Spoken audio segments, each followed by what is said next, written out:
sakitnya juga akan lebih berkurang, ya. Kemudian pokok semua gejala-gejala yang dialami dari serangan virus itu akan jauh lebih berkurang, ya, sehingga ya dia dapat menikmati ya sakitnya itu dengan lebih bahagia, ya, tidak menderita, tidak dengan ketakutan, ya, kayak dulu itu kita kalau dengar COVID itu rasanya kayak sudah malaikat El Maut itu di samping gitu ya. Nah, sekarang sudah enggak, teman-teman, ya, karena sudah terkontrol dengan baik. Pertanyaannya selalu satu, apakah dengan begitu kita boleh tidak waspada? Apakah dengan begitu kita boleh sakit? Enggak, teman-teman. Kita tetap dikasih pikiran, dikasih ikhtiar ya untuk berusaha mencegah. Kalau bisa sehat, kenapa kita harus sakit?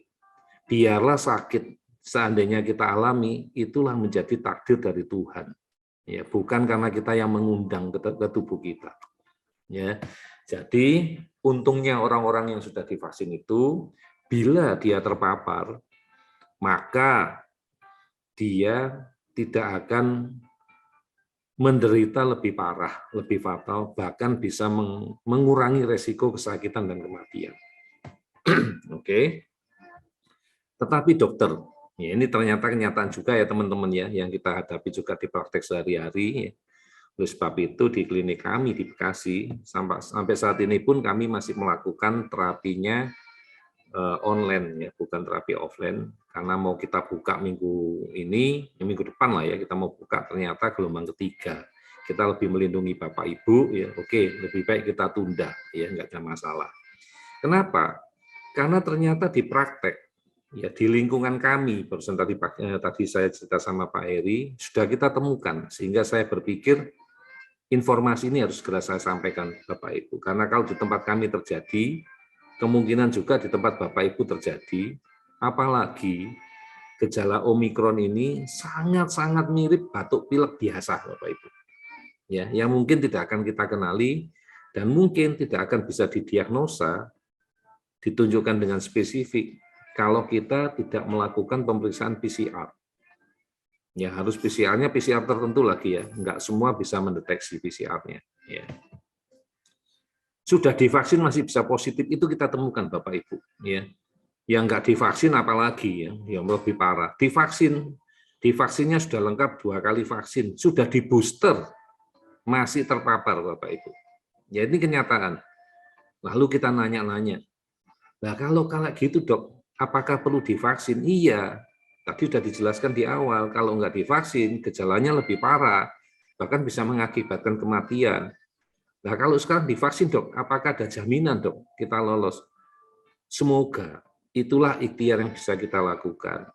Karena ceritanya ini menyenangkan Bapak Ibu. Bahasa saya menyenangkan karena saya belajar di ilmu imunologi, ya, yaitu terbentuknya antigen antibodi. Antigen antibodi itu spesifik Bapak Ibu. Ya. Jadi kalau kita ngomong, Bapak Ibu, kenapa pilek bisa berulang? Dok, pilek kok masih kena lagi ya dok ya? Mesti kena flu lagi. Setahun minimal berapa kali kena flu? Oke, kenapa bisa kena?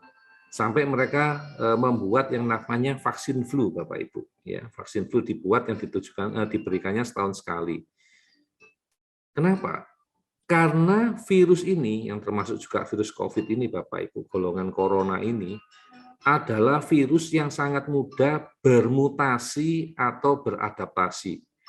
Sehingga kalau tubuh kita terpapar, tubuh kita akan membentuk antibodinya agar kalau kita terpapar berikutnya, kita sudah punya daya tahan tubuh dan kita tidak jadi sakit. Itu konsepnya Bapak Ibu, konsep. Ya. Nah, vaksin ini adalah membuat tubuh kita terpapar. Jadi sebelum kita terpapar dengan musuh yang beneran, jadi kalau misalnya kita ngomong pakai Sinovac gitu ya, kita sebutin merek nggak apa-apa ya Bapak Ibu ya. Saya juga nggak jualan Sinovac Bapak Ibu ya. Jadi kalau kita misalnya terpapar Sinovac, kita dipaparkan dengan virusnya langsung. Virus yang sudah dilemahkan. Diharapkan lawan musuh yang sudah dilemahkan ini tubuh kita menang. Kalau tubuh kita menang, berarti kita punya daya tahan tubuh yang lebih baik dan kita tidak jadi sakit. Kalau virusnya sama, karena ternyata antigen antibodi yang terbentuk itu spesifik. Disebut spesifik karena kita masih bisa terpapar, kita masih bisa kena virus flu yang lain. Karena dia sangat mudah bermutasi. Jadi kalau misalnya kita ngomong flu-nya flu A, Dok. Oke, dengan flu A kita sudah divaksinasi, kita punya antibodi terhadap virus A. Tapi kita nggak akan punya antibodi terhadap virus B. Demikian juga kalau teman-teman suka baca ya di berita, sudah divaksin tetapi masih kena. Tubuhnya memang sudah membentuk antibodi. Ya, jadi ada dua kemungkinan. Tubuhnya sudah membentuk antibodi terhadap vaksin tersebut, atau antibodi yang terbentuk sangat minimal, masih di bawah standar, seperti punya saya yang dulu. Ada dua kemungkinan, Bapak Ibu. Kita anggap ini adalah kemungkinan yang pertama. Tubuhnya sudah membentuk antibodi, sudah mampu melawan virus A tadi. Tetapi untuk jenis mutasi yang sudah bermutasi tadi, tubuhnya belum punya antibodinya, sehingga dia masih bisa terpapar. Tetapi karena golongannya tadi, misalnya adalah golongan dari corona yang masih sama, tubuhnya masih punya cross reaksi, masih mampu menahan, jadi masih menderita, tetapi lebih ringan. Ya, mudah-mudahan di sini Bapak Ibu sudah mengerti ya. Ini yang namanya adalah antigen antibodi ya. Dan terbentuknya ini sangat spesifik Bapak Ibu. Makanya nanti Bapak Ibu kalau terapi Bicom akan tahu. Iya, Dok, katanya alergi telur ayam. Kenapa alergi telur ayamnya sama ayam negeri tetapi ayam kampung tidak? Karena antigennya berbeda. Dok, kenapa alergi sama suplemen A tapi suplemen B tidak alergi, padahal kandungannya kurang lebih sama? Iya, karena ada sesuatu yang membedakan di dalam suplemen tadi. Misalnya apa? Kalau kita ngomong suplemen dalam bentuk tablet, mungkin zat pengisinya, mungkin pewarnanya berbeda. Ya, jadi yang terbentuk berbeda dan itu sangat spesifik, Bapak Ibu. Ya, dibilang gampang, teorinya gampang, Bapak Ibu, dan kita sudah punya teknologi Bicom itu gampang. Ya, misalnya nanti ditanya caranya nanti untuk mendetoks, ya gampang, wong kita punya vaksinnya, ya kita sudah punya informasi vaksinnya, tinggal kita detoks. Ya. Nanti ya kapan-kapan ya Bapak Ibu kita bicarakan topik yang tadi. Mudah-mudahan sampai sini Bapak Ibu sudah mengerti. Bila belum jelas, silakan meninggalkan pertanyaan di chat. Ya. Kita lanjutkan Bapak Ibu. Jenis vaksin mana, Dok, yang cocok dengan Ananda? Ya, jadi sudah saya cari beritanya, saya cari di mana-mana, tetap cuma satu jurus, Bapak Ibu. Ya, jadi untuk anak-anak kita, ya, antara di atas usia 6 tahun. Jadi kita belum diberi di bawah 6 tahun, di atas 6 tahun itu ada undang-undangnya, ada surat edarannya, ada penelitiannya. Jadi yang diberikan ke anak-anak kita, termasuk anak-anak kita itu anak-anak yang tetap anak-anak, Bapak Ibu. Saya tidak ngomong anak-anak yang dengan ASD atau tidak, Bapak Ibu. Ya, karena kita tidak ada diagnosa, itu tetap anak-anak. Ya, kebetulan punya gangguan yang menyerupai gangguan pada anak-anak ASD. Jadi kita tetap menggunakan Sinovac ya berdasarkan peraturan dari pemerintah. Dan ini sudah ada uji klinisnya Bapak Ibu ya. Jadi aman ya pada usia anak 6 sampai 11 tahun dan sudah dipakai di beberapa negara terbukti aman. Dan saat ini pemakaiannya masuk dalam darurat ya, emergensi. Karena apa? Lebih berbahaya kalau anak itu tidak divaksin ya. Jadi kita pakainya yang Sinovac ya Bapak Ibu ya. Jadi jangan punya pikiran prasangka yang aneh-aneh. Kenapa enggak? Saya pakai dasar ilmu ya Bapak Ibu, dalam artian berita resmi dari pemerintah yang dipakai adalah Sinovac, bukan yang lain ya.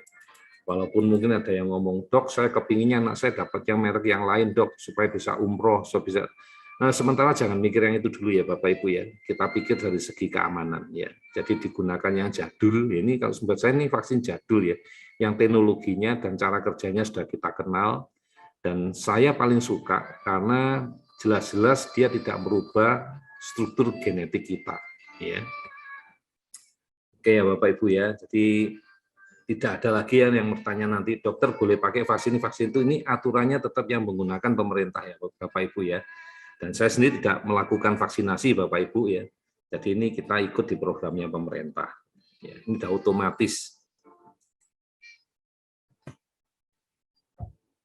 Hasil penelitiannya seperti ini Bapak Ibu ya. Jadi ternyata 3 bulan setelah pasca vaksinasi dosis kedua, vaksin Sinovac menghasilkan imunitas itu tinggi, 99,2%. Ya.